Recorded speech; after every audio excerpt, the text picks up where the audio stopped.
Myself, Zubair, a student of Osh State University, studying in 5th year of medical school. And I'm a part of a group, and that's Group 8A. I have been assigned a topic that's lung cancer, and this topic is guided by Asal Mirza Begova ma'am. And as far as this topic is concerned, lung cancer, it is a huge topic, but we will try to cover this topic in this short video. And let's start our topic. First of all, lung cancer, what is the definition of the lung cancer? As far as lung cancer is concerned, the definition of the lung cancer goes by this. It is the uncontrolled growth of the cells within the lung tissue. And this lung cancer, the cancers of the lung, they usually, if they have a cause in lungs, it is known as primary lung cancers. They not only affect lungs, but they can go beyond lungs and they can cause metastasis of the lungs. And now coming to the epidemiology of this lung cancer. This lung cancer is a lethal disease. As far as the epidemiology is concerned, we have got 200,000 cases every year. Out of those, 100,000 people die every year. And incidence in men is 585.9 per 100,000 people who have an age of 85 to 89 years. And in women, the incidence is 365.8 per 100,000 women who have an age of 75 to 79 years. This lung cancer, it's the most cancer. It has the most cancer-related mortality.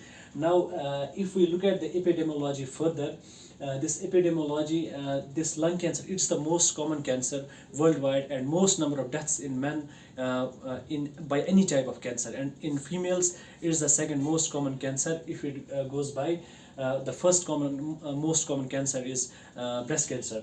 Now coming to the causes of this lung cancer, we know that the most important cause of the lung cancer is smoking, especially cigarette smoking. We know that cigarettes contain 73 carcinogens. The next is radon gas. It is a colorless and odorless gas, and it is the second most common cause of lung cancer in the US. And this radon gas, it is generated by the breakdown products of uranium into radium. That radium goes on to form radon gas. The third important cause is asbestos. Air pollution can be a cause of lung cancer, and genetic mutations also contribute to the lung cancer. And the other causes are there could be systemic sclerosis that also predisposes lung cancer. Now coming to the next part of our topic, that is signs and symptoms. We know that the most important symptoms are respiratory symptoms. There could be coughing of blood, shortness of breath, and next important symptom is systemic symptoms. These are non-specific, but they are there: fever, malaise, fatigue, all this clinical spectrum.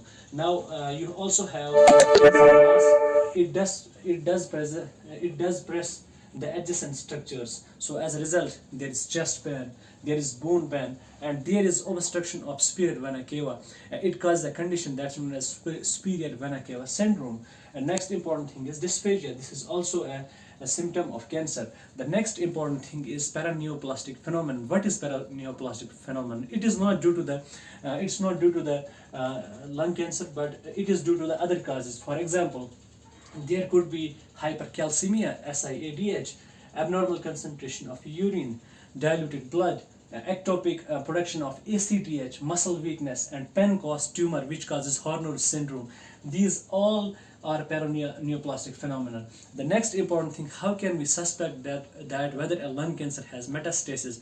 If it presents with the weight loss, significant weight loss, if there is a bone pain, if there are neurological symptoms, for example, limb weakness is there, headache is there, convulsions are there, this all suggests metastasis. Now coming to the classification of this lung cancer, we have got broad two types. One is called as small cell lung cancer, and one is called as non-small cell lung cancer. And coming to this small cell lung cancer, or small cell lung carcinoma, it has got a strong association with the smoking, and this is most common in males than females. It has a poor prognosis, and it predisposes maximum paraneoplastic phenomenon. And most common complication of the small cell lung carcinoma is superior vena cava syndrome. What is superior vena cava syndrome? There is facial edema, and there is hypertension, and there is shortness of breath. These are the features of superior vena cava syndrome. And this small cell lung carcinoma, it is chemosensitive, so the treatment of choice is chemotherapy. And when it comes to the diagnosis, you can find thrombus in superior vena cava, and histopathology you can find esophageal effect.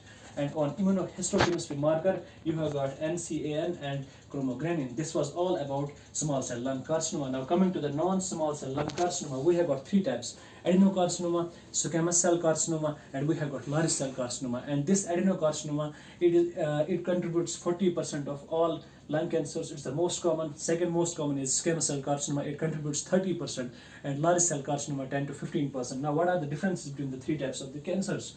So, coming to the adenocarcinoma, it's the most common lung cancer overall, and it has a peripheral placid lesion. And its metastasis, it metastasizes early to the lymph nodes and later to the distant sites. The marker of this adenocarcinoma is napsin-4, and it has a mutation in ALK and RAS gene. And subtype of this adenocarcinoma is bronchoalveolar carcinoma. It is multifocal, non-metastatic, and carries a good prognosis. It is easily resectable, so it can be treated. Now coming to SCC, that is squamous cell carcinoma. It has a centrally placid mass, and it has an association with smoking, and it is the most common cancer in smokers. And there is a release of PTH related peptide, and this PTH related peptide, it causes hypercalcemia, and this hypercalcemia and this PTH released peptide, it also causes a tumor that's called a Pancoast tumor. This Pancoast tumor affects the apex of lung, and it can press the brachial plexus and can cause the pain along the ulnar region, and this can also cause Horner's syndrome. And on histopatho you can find keratin pearls, and on immunohistochemistry you can have cytokeratin positive, and P40 is the marker. Now coming to the investigations of these lung cancers, I will be showing you the images. Coming to the investigations of the lung cancer, the first initial investigation is chest X-ray, but it's not the treatment. It's not the investigation of choice. So investigation of choice is CT. So, but first of all, we will be discussing about the chest X-ray. If we look at this X-ray, this is the X-ray of lung cancer showing a mass. You can see a mass around this particular portion. There is opacity, and this is increased or wide gray mass in this region. This suggests the lung cancer. And there is also another X-ray. You can see the opacity in both lungs. This is bilateral involvement, and this is the secondary lung cancer. And then I have another X-ray for you. This X-ray is taken in the lateral decubitus position, and this also shows a mass here. There is opacity or increased lucency. This shows lung cancer. Now CT, this is a CT which shows early lung cancer. You can see the popcorn calcification in this particular region. So this also suggests this lung cancer. Then I have another CT for you, and this CT shows a typical appearance that's known as ground glass opacity or ground glass appearance, and this is the diagnosis of bronchoalveolar cancer, which is a subtype of adenocarcinoma. Students, now about Horner's. Now let us discuss about the Horner's syndrome, the famous Horner's syndrome. There is meiosis, ptosis, anhidrosis, and enophthalmos. If you take a look at this eyelid, there is drooping of this eyelid, and this is called as ptosis. This is the right eye, and you also can see the constriction, excessive constriction of the pupil, that's meiosis, in comparison to this pupil. And there is also inability to sweat, that's known as anhidrosis, and enophthalmos, the posterior displacement of the eye. So this is a characteristic of lung cancer. Now coming to this, I already told you about the superior vena cava syndrome. This was the diagnosis of a small cell lung cancer. You can see the edema, facial edema. There is hypertension, there is dilation of veins, and there is edema of the hands as well. So this is a typical characteristic of, this gives the diagnosis of small cell lung cancer. Now histopathologic report I have in my hand is, you have the azopardy effect. What is an azopardy effect? You can see the presence of DNA in the necrotic venules. This is DNA, and these are the necrotic venules. This is the typical for small cell lung carcinoma.